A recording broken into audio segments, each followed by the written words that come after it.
ये कहानी है एक वैज्ञानिक की जिसका नाम था कैनी और उसकी उम्र थी करीब 24 साल।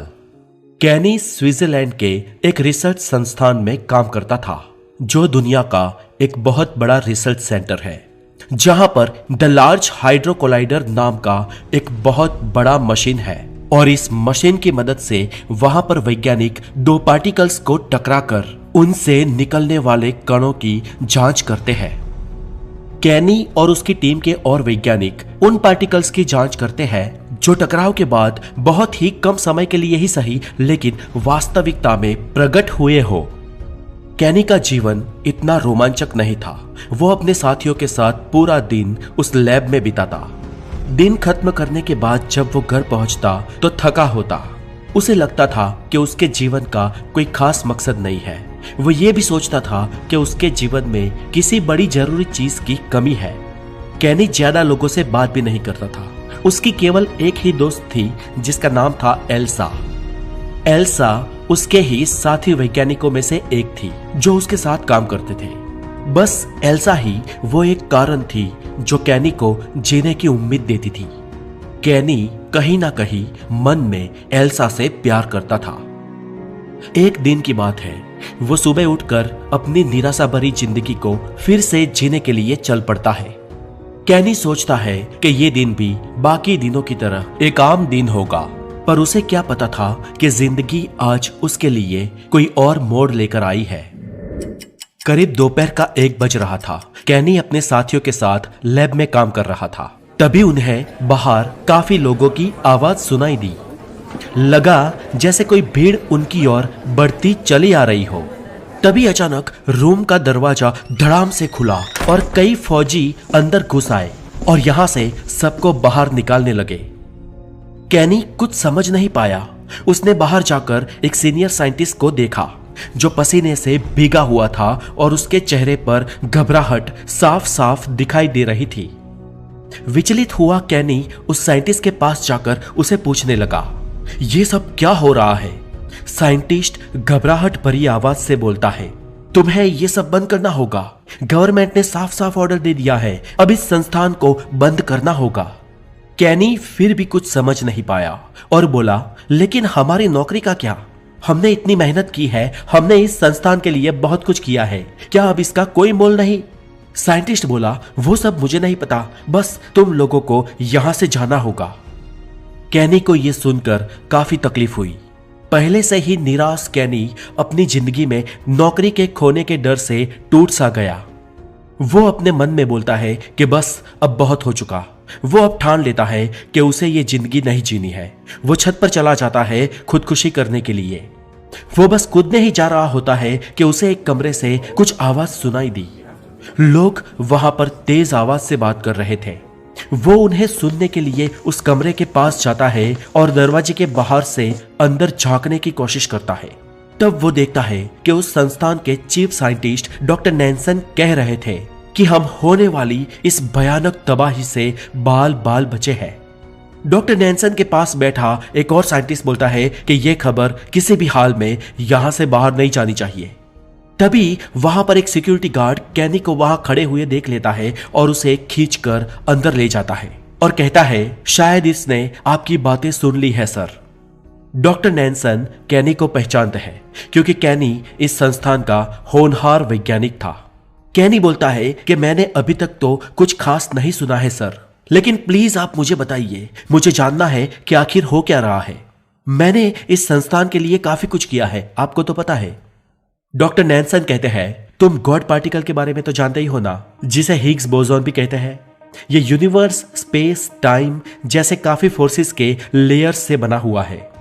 गॉड पार्टिकल के अंदर भी कुछ लेयर होते हैं जिनके बारे में अभी तक तो हम वैज्ञानिक नहीं जानते थे, पर आज हमें इसी गॉड पार्टिकल में से एक और पार्टिकल मिला है जो कि अपने आसपास के ही स्पेस और टाइम को मरोड़ लेता है और जिसकी वजह से ये बहुत बड़ी मशीन खराब हो गई और एक भयानक हादसा हो गया और जिसमें हमारे एक साइंटिस्ट की जान भी चली गई। वैज्ञानिक इसे ब्लैक पार्टिकल कह के बुला रहे हैं। कैनी हादसे की गंभीरता को समझ गया और उसने किसी तरह अपने आप को संभाला। अब कैनी निराश होकर कमरे से बाहर जा ही रहा था कि तभी डॉक्टर नैनसन बोले, चिंता मत करो, तुम लोगों को इतना पैसा दे ही दिया जाएगा कि तुम अपनी बाकी बची जिंदगी आराम से गुजार सको। कैनी के मन को यह सुनकर थोड़ी राहत मिली और वो आत्महत्या करने की बात को भूल गया। ऐसे समय बीतता गया, करीब 2 साल गुजर गए और अब कैनी 26 साल का हो गया है और ब्लैक पार्टिकल वाला किस्सा अब उसका अतीत बन चुका है। इन 2 सालों में कैनी ने एल्सा से बहुत बार संपर्क करने की कोशिश की, लेकिन कुछ भी हाथ नहीं लगा। एक दिन सुबह कैनी अपने बिस्तर से उठता ही है और उसे उस संस्थान से कॉल आता है जहां वो 2 साल पहले काम करता था। कॉल में सामने से आवाज आती है, हेलो, आप सभी पूर्व वैज्ञानिक जो कि पहले एटॉमिक रिसर्च सेंटर में काम करते थे, उन्हें दोबारा यहाँ बुलाया जाता है। हम वो प्रोजेक्ट फिर से शुरू कर रहे हैं। आप सभी जल्दी से जल्दी हेडक्वार्टर पहुंचे। इतना कहकर कॉल डिस्कनेक्ट हो जाती है और इसकी थोड़ी देर बाद सभी वैज्ञानिकों को एक ईमेल के जरिए ऑफिशियल इनविटेशन लेटर भी मिल जाता है। कैनी वहां पर ही कुछ देर हैरान होकर खड़ा रहता है। वो सोच में डूब जाता है। वो सोचता है कि अब मेरे पास अपनी जिंदगी जीने के लिए काफी पैसे हैं, इसलिए वहां अब जाने का कोई मतलब नहीं बनता। लेकिन आफ्टर ऑल कैनी था तो एक वैज्ञानिक और वैज्ञानिक के अंदर एक कीड़ा होता है और वैज्ञानिक हमेशा उसकी शोध के प्रति बहुत कॉन्शियस रहता है और इसलिए कैनी को एक और ख्याल भी आया कि फिर ब्लैक पार्टिकल का क्या हुआ होगा। उसका ये ख्याल और एल्सा से मिलने की महत्वाकांक्षा कैनी को वापस वहां पर खींच जाती है और कैनी संस्थान जाने के लिए निकल पड़ता है।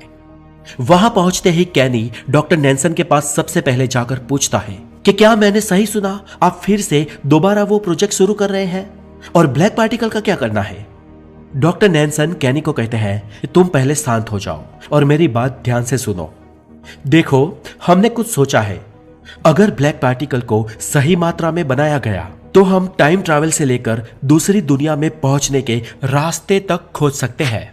हमने इन 2 सालों में काफी रिसर्च किया है और आखिरकार हमें एक रास्ता मिल भी गया है। कैनी कहता है, क्या ये क्या कह रहे हैं आप। डॉक्टर नैनसन कहते हैं, तुम धीरे धीरे सब कुछ समझ जाओगे, तुम अभी अंदर चलो। फिर वो कैनी को एक्सपेरिमेंटल रूम में ले जाते हैं। कैनी रूम में पहुंचते ही एल्सा को ढूंढने की कोशिश करता है जिसके लिए वो वहां पर आया था। वहां उसे बहुत सारे साइंटिस्ट दिखते हैं, लेकिन एल्सा कहीं नहीं दिख रही थी। यहां डॉक्टर नैनसन बोलते हैं कि ब्लैक पार्टिकल वाला प्रोजेक्ट कभी खत्म हुआ ही नहीं था। इस प्रोजेक्ट को सरकार की अनुमति से कुछ खास वैज्ञानिक पिछले 2 सालों से सीक्रेटली चला रहे थे। ऐसा इसलिए क्योंकि 2 साल पहले जो हादसा हुआ था, उस हादसे के बाद सरकार इस प्रोजेक्ट को पब्लिकली नहीं करना चाहती थी। वही दुनिया के कुछ पावरफुल लोग और वैज्ञानिक दूसरी दुनिया और अन्य आयामों के ताले की चाबी समान ब्लैक पार्टिकल मिल जाने के बाद हाथ पर हाथ धरे बैठ नहीं सकते थे और इसीलिए इस प्रोजेक्ट को चुपके से चलाया जा रहा था। और आज हम इसके अंतिम पड़ाव पर पहुंच गए हैं और दोस्तों, इसलिए आज आप लोगों की मदद से हम इसे अंजाम देंगे। इसके बाद कैनी और उसके साथियों को इंस्ट्रक्शन दिए जाते हैं कि उन्हें दूसरी दुनिया के रास्ते को खोजने के लिए काम करना है और उन्हें यह भी बताया जाता है कि वो लोग कैसे इस प्रोजेक्ट को अंजाम देंगे और इस सब के लिए उनकी ट्रेनिंग 2 महीने के लिए चलती है। 2 महीने की ट्रेनिंग के बाद आखिरकार वो दिन आ ही जाता है जब उन्हें इस प्रोजेक्ट को अंजाम देना था। वो सब अब उस मशीन को शुरू करने के लिए तैयार थे। द लार्ज हाइड्रो कोलाइडर को शुरू किया गया। सब कुछ प्लान के मुताबिक जा रहा था। वैज्ञानिकों की एक टीम ब्लैक पार्टिकल बनाने की शुरुआत करती है। कुछ समय बीतता है और तभी एक कोने से एक वैज्ञानिक बहुत ही जोर से चिल्लाता है, सर, इस साइड के पार्ट में गामा रेडिएशन की मात्रा बढ़ती ही जा रही है। डॉक्टर नैनसन उसकी यह बात सुन ही रहे थे कि तभी दूसरे कोने में से और एक वैज्ञानिक चिल्लाता है, सर, इधर के पार्ट्स में भी गामा रेडिएशंस बढ़ रहे हैं और एक्सट्रीम लेवल में पहुंच गए हैं। डॉक्टर नैनसन घबरा जाते हैं और फिर तेज आवाज में बोलते हैं, याद रखो, हमें उतनी ही मात्रा में ब्लैक पार्टिकल निकालना है जितना हमने तय किया था। कुछ पल सब शांत रहता है और फिर अचानक कमरे के सारे फायर अलार्म्स बजने लगते हैं। सब लोग घबरा जाते हैं और कुछ देर बाद उन्हें पता चलता है कि वो दूसरी दुनिया में जाने का रास्ता खोजने में सफल हुए हैं। सभी खुश होकर तालियां बजाने लगते हैं। इस बात का जश्न हो ही रहा होता है कि तभी उनके सभी उपकरण हाई ग्रेविटेशनल फील्ड की मौजूदगी दर्ज करते हैं। सब तुरंत फिर से अपनी जगह पर जाकर ये सब कुछ ठीक करने की कोशिश में लग जाते हैं। सब कुछ चेक करने के बाद उन्हें पता लगता है कि उन्होंने दूसरी दुनिया में जाने का रास्ता तो खोज लिया है, पर वो रास्ता एक ब्लैक होल के काफी नजदीक खुला था और इस कारण उस कमरे में ग्रेविटी लगातार बढ़ती जा रही थी। और इसके बाद उस बड़े से मशीन में बहुत बड़ी दरार पड़ जाती है। अफरा तफरी मच जाती है। वैज्ञानिक सारे उपकरण चेक करने लगते हैं और चेक करने के बाद यही पता लगता है कि किसी भी तरह उन्हें वो हाइड्रोकोलाइड मशीन अब बंद करनी ही पड़ेगी। पर अब इस स्टेज पर मशीन को बंद करना नामुमकिन हो गया था। सब कांप जाते हैं क्योंकि अब किसी को नहीं पता कि उनके साथ इस पृथ्वी का क्या होगा। सब डर के मारे इधर उधर हो रहे थे। अब इस हालात में क्योंकि कैनी को इस मशीन के बारे में डिटेल में जानकारी थी, इसलिए उसे एक ख्याल सूझता है कि अगर किसी तरह इस मशीन के अंदर के सर्किट को फ्यूज कर दिया जाए तो ये मशीन बंद हो सकती है और इस तबाही को रोका जा सकता है। कैनी तुरंत ये बात डॉक्टर नैन्सन को बताता है। डॉक्टर नैन्सन बोलते हैं, पर हम ये कैसे करेंगे? कैनी बोलता है कि अगर इसे रोका नहीं गया तो पता नहीं कैसी तबाही आएगी। और वो एक लंबी सांस लेकर बोलता है कि मुझे अब अंदर जाना होगा। और इतना बोलकर कैनी बिना कोई समय बर्बाद किए वहां पर खड़े एक सिक्योरिटी गार्ड की गन को छीनकर मशीन में हुई दरार में कूद जाता है। कैनी की त्वचा वहां की गर्मी से जलने लगती है और तभी वो ब्लैक होल समान किसी चीज में गिरते गिरते गोलियां चलाते चलाते उस मशीन की सर्किट को बर्बाद कर देता है। पर अभी उसने जैसा सोचा था वैसा होता नहीं है। जैसे ही वो इस सर्किट को बर्बाद कर लेता है, उसके साथ वो मशीन तो बंद हो जाता है, लेकिन उसी के ही साथ दूसरी दुनिया का रास्ता भी बंद हो जाता है। इसके बाद एक अजीब घटना होती है। कैनी गिरते गिरते हमारी दुनिया का रास्ता तो पार कर लेता है, लेकिन दूसरी दुनिया या यूं कहें कि दूसरे आयाम में भी वो नहीं पहुंच पाता है। अपितु वो ब्लैक पार्टिकल के कांटेक्ट में आ जाता है और दोनों आयामों के दोनों दुनियाओं के बीच में फंस जाता है। कुछ देर शांत रहने के बाद वो धीरे धीरे अपनी आंखें खोलता है। सबसे पहले तो कैनी यहां पर अपने जिंदा बचने से हैरान है। फिर वो अपने आसपास देखने की कोशिश करता है, लेकिन उसे अपने शरीर के सिवा कुछ और नहीं दिख रहा था। दूर दूर तक अंधेरा छाया हुआ था और वहां पर एक अजीब सी शांति थी जो उसने पहले कभी महसूस नहीं की थी। फिर कुछ समय बीतता है और उसे एक धीमी सी आवाज सुनाई देती है। ध्यान देने पर उसे उसके सामने एक धुंधली सी आकृति दिखाई देती है। फिर सब कुछ साफ साफ हो जाने के बाद उसे पता लगता है कि वो सभी समय और वास्तविकताओं को एक साथ देख पा रहा है। वो ये जानकर चौंक जाता है। कैनी समझ नहीं पा रहा था कि ये क्या स्थिति है। कैनी अब जानता था कि वो अब यहां से बाहर नहीं निकल सकता है। वो वहां बैठकर अपने बीते जीवन के बारे में सोच रहा था। वो ये सोच रहा था कि कैसे उसने दुनिया से कटकर अपनी जिंदगी बिताई है। उसे अपने बचपन के दिन याद आते हैं, अपनी जवानी याद आती है और तभी उसे अचानक एल्सा का ख्याल आता है और कैनी भविष्य और अतीत में उसे खोजने लगता है। वो उसे भविष्य में तो कहीं नहीं दिख रही थी, लेकिन अतीत में देखने पर कैनी उसे उसके हेडक्वार्टर्स में देखता है। वो हाइड्रोकोलाइडर मशीन के पास कुछ काम कर रही थी और तभी वार्निंग अलार्म बजने लगता है। एल्सा बोलती है, ये क्या हो रहा है, कोई बताएगा मुझे? उसके आसपास खड़े वैज्ञानिक बताते हैं कि हमें एक नए पार्टिकल के सिग्नेचर्स मिले हैं। और तभी अचानक मशीन में से एक तेज रोशनी निकलती है और उसके आसपास के सारे वैज्ञानिक घायल हो जाते हैं और एल्सा की वहीं पर मौत हो जाती है। यह सब वहां देखकर कैनी को सदमा पहुंचता है।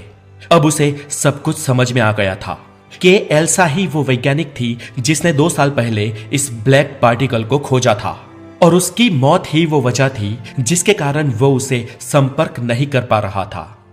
कैनी अपने आंसुओं को रोक नहीं पाया। वो वहां पर चीख कर रोने लगा। कुछ दिन गुजरते हैं। इतने दिन में कैनी वहां पर जिंदा बचने की उम्मीद भी खो चुका था। करीब करीब मूर्छित अवस्था में था। कुछ दिन तक शांत रहने के बाद वो अब वहां सोचने लगा। वो सोचता है कि इंसान को लगता है कि वो सिर्फ खाना खाने से ही जिंदा रह सकते हैं, पर असल में वो उसकी कोई समांतर ऊर्जा के साथ भी जिंदा रह सकते हैं। और कैनी ने जब वहां पर ध्यान लगाया तो पाया कि वहां पर ऊर्जा की कोई कमी नहीं थी, और इसलिए वो वहां पर मेडिटेशन कर कर अपने जिंदा रहने की ऊर्जा को एकत्रित करने लगा। वहीं दूसरी तरफ हमारी असली दुनिया में हेडक्वार्टर में कैनी के साथ हुए इस हादसे की वजह से सब लोग शॉक में थे। कुछ देर बाद मशीन को बंद हो जाने के बाद स्टाफ सब कुछ ठीक करने में लग जाता है, और इसके बाद कुछ दिन बीतते हैं। डॉक्टर नैंसल को इस एक्सपेरिमेंट करने के क्राइम में पकड़ लिया जाता है, क्योंकि पॉलिटिशियंस ने डॉक्टर नैंसल पर पल्ला झाड़ दिया था, और वो रिसर्च स्टेशन हमेशा के लिए बंद कर दिया जाता है, और दुनिया सकुशल बच चुकी थी। लेकिन यह सब शांत होने के बाद भी एक इंसान था जो अपनी जिंदगी की आखिरी सांसें गिन रहा था। काफी दिन बीत जाते हैं और कैनी अभी भी उन दो दुनियाओं के बीच फंसा हुआ था, पर अभी भी उसने बचने की उम्मीद नहीं खोई थी, क्योंकि कैनी ये जानता था कि वो एक ऐसी स्थिति में है कि जहां से वो पूरे ब्रह्मांड और समय को देख सकता है। कैनी को एक विचार आता है कि क्यों ना मैं इस शक्ति से मानव जात के भविष्य को देखूं। वो ये देखना चाहता था कि दूर के भविष्य में बाकियों के साथ क्या होने वाला है। वो खड़ा होता है और ध्यान लगाता है, वहां की ऊर्जा को एकत्रित करता है, और फिर उसे वहां पर मानव जाति का विशाल दृश्य दिखता है। वो देखता है कि कैसे मानव जाति खुद के कर्मों की वजह से अपने अंत की ओर आ चुकी है, और अभी उस मानवों के साथ इसे रिवर्स करने की कोई उम्मीद भी नहीं बची थी। कैनी ने देखा कि सिर्फ मानव जाति ही नहीं, लेकिन उसके जैसी कई सभ्य सिविलाइजेशन इस ब्रह्मांड में आती है और आखिर में नष्ट हो जाती है। कैनी यहां से ब्रह्मांड के अंत को भी देख पा रहा था कि कैसे सब कुछ एकदम ठंडा हो रहा है और ब्रह्मांड महाशीतलन अवस्था में पहुंच चुका है। कैसे ब्रह्मांड के सारे तारे खत्म होकर व्हाइट डॉर्फ से भी आगे एक कोयले, एक राख की अवस्था में आ गए हैं, और अंततः ब्रह्मांड में ब्लैक होल्स के सिवाय कुछ भी नहीं बचा है। वो ये सब देखकर इस पर यकीन करने को तैयार ही नहीं था। ये सब देखकर कैनी सोचता है कि क्यों ना मैं कुछ करूं। उसकी नजर में अब जीवन की वैल्यू और भी ज्यादा बढ़ जाती है, और वो किसी तरह वहां से निकलने का रास्ता खोजने लगता है। इस तरफ हमारी असली दुनिया में डॉक्टर नेल्सन जेल में सजा काट रहे थे, पर उनके साथियों को यह पता था कि उनका कोई कसूर नहीं था, क्योंकि वो सरकार ही थी जिसने इस प्रोजेक्ट के लिए मंजूरी दी थी। और इस हादसे के सभी के नजर में आ जाने के बाद विरोध के डर से सरकार ने सारे जुल्म डॉक्टर नैंसल पर लगा दिए थे, जिससे सरकार पर कलंक ना लगे। डॉक्टर नैंसल के एक साथी थे जिनका नाम था डॉक्टर एथर।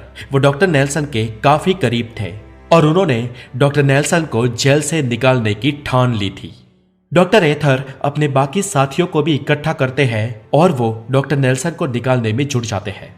बहुत सबूत और गवाह इकट्ठा करने के बाद, कोर्ट के काफी चक्कर काटने के बाद, करीब 1 महीने बाद उन्हें सरकार के दिए हुए इस रिसर्च के मंजूरी पेपर मिल जाते हैं, और जिससे वो ये साबित कर पाते हैं कि डॉक्टर नेल्सन बेकसूर है, और आखिरकार डॉक्टर नेल्सन जेल से बाहर आ ही जाते हैं। वो बाहर तो आ जाते हैं, लेकिन वो अब अपना हौसला खो चुके थे। वो ये मन ही मन मानते थे कि इस सब के कसूरवार वो है।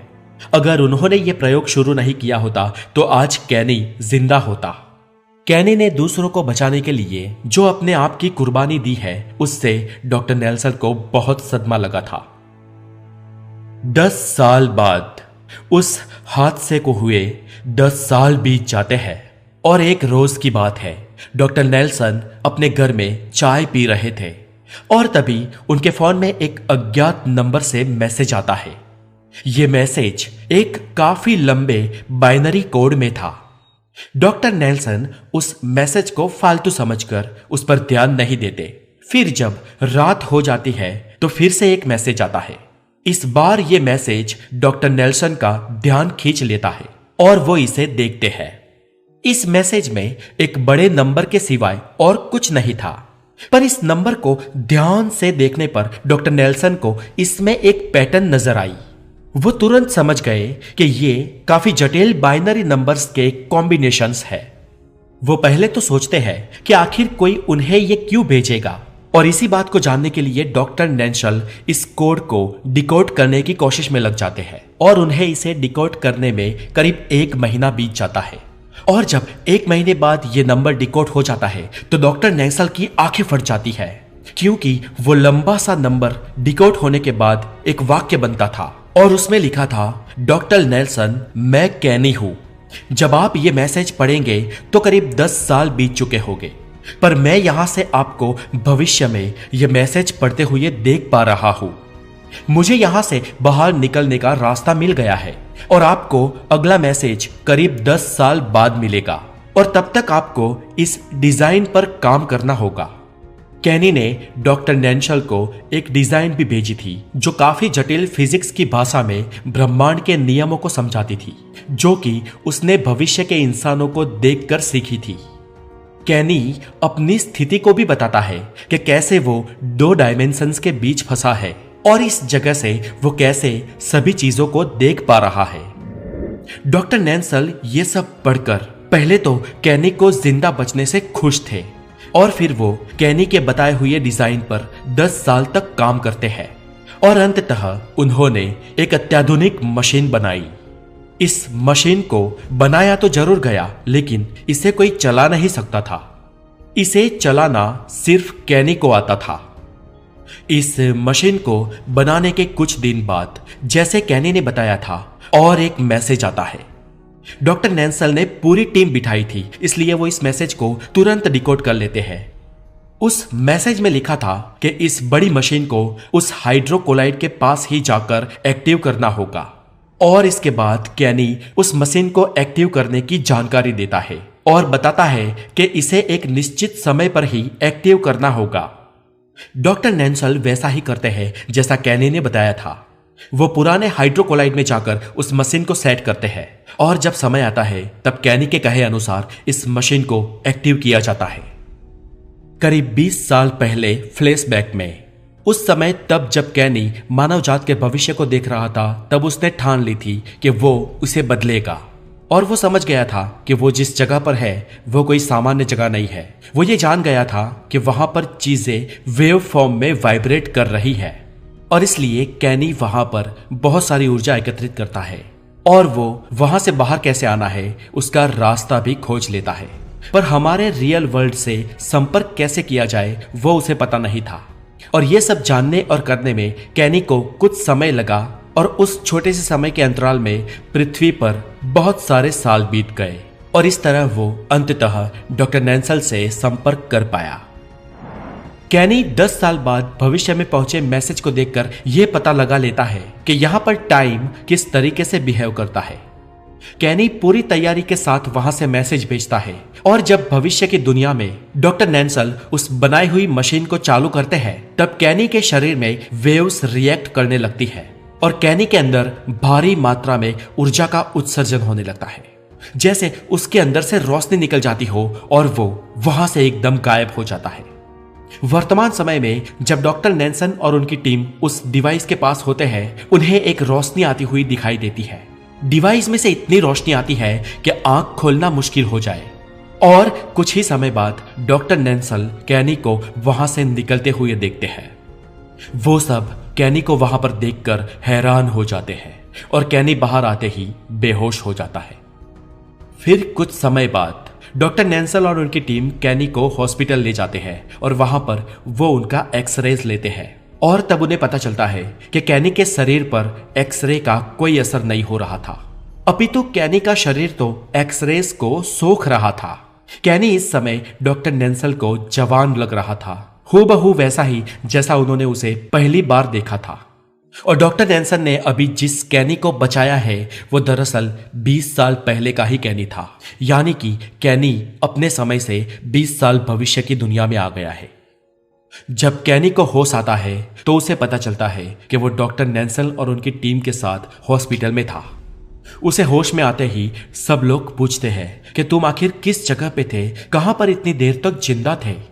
कैनी उन्हें बताता है कि वो 2 डायमेंशंस के बीच की कोई जगह थी और उस जगह का कोई मतलब नहीं बनता है, क्योंकि वो जगह वैसी ही होगी जैसी आपका दिमाग सोचता हो। कैनी की बात पर से डॉक्टर नेंसल को लग रहा था कि वो कोई रोबोटिक तरीके से, रोबोटिक ढंग से बात कर रहा हो।